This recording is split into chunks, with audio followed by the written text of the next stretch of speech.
Hello everyone, welcome to back my channel. I hope everyone is having a wonderful day. Before starting the video, please go ahead and hit the subscribe button and give this video a thumbs up. The Hunger Games franchise has no shortage of disturbing moments, but Sunrise on the Reaping's most gruesome death makes a catching fire character's backstory far more tragic. As Haymitch's prequel novel covers the 50th Hunger Games tournament, during which double the number of tributes are reaped from each district, there are even more deaths in Sunrise on the Reaping than there are in Katniss Everdeen's games. Some of these are more memorable than others, and the worst of them will remain with readers long after they close the book.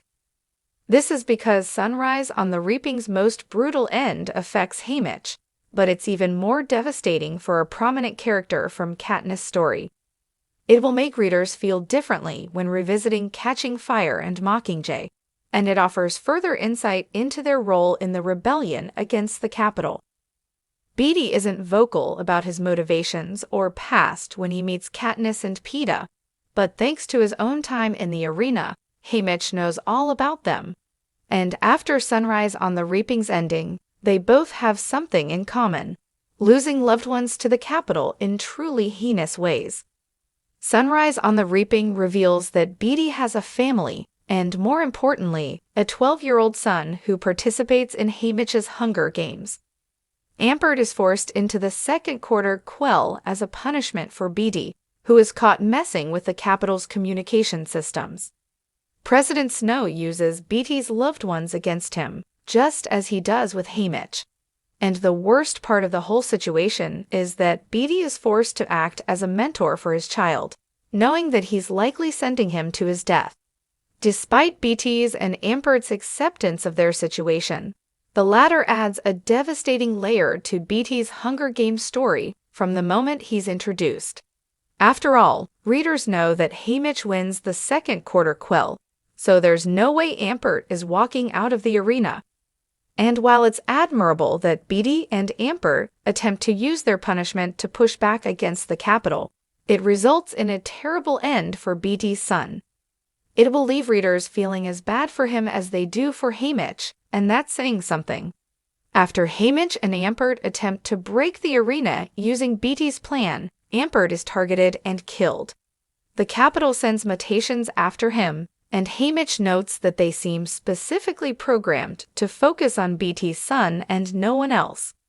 So Haymitch is forced to watch as golden squirrel mutts tear Ampert apart, leaving nothing but a skeleton when they're finished. It's easily one of the franchise's most gruesome deaths, alongside Cato's at the end of the Hunger Games and Finnick's in Mockingjay. The image of Ampert's skeleton is harrowing, and it's even more devastating to realize that Beetee will be forced to see it. The image of Ampert's skeleton is harrowing, and it's even more devastating to realize that Beetee will be forced to see it. It's a truly terrible way for his son to die, and Haymitch's thought that somewhere, Beetee's heart breaks into fragments so small it can never be repaired, makes this moment all the more gut-wrenching. Beetee doesn't appear to be a terribly emotional character in the original Hunger Games trilogy, but Sunrise on the Reaping's brutal treatment of Ampert makes it easier to understand and empathize with him. Adding this tragic layer of depth to Beetee's backstory makes sense of his role in Catching Fire and Mockingjay, explaining why he's so invested in Panem's rebellion. While most people in the districts have good reason to revolt against the Capitol, Sunrise on the Reaping offers detailed explanations for why several of the tributes called for the 75th Hunger Games are so eager to help Katniss and Peeta. One could hardly blame Beetee for wanting justice after what happened to Ampert, and it's a testament to his character that he votes against Coin's plan at the end of Mockingjay.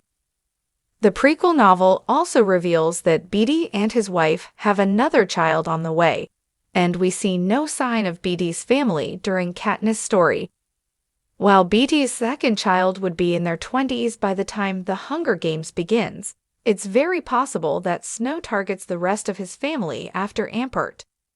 This gives Beetee even more incentive to betray the Capitol years after Sunrise on the Reaping, and it makes him one of the most tragic figures to appear in the original books.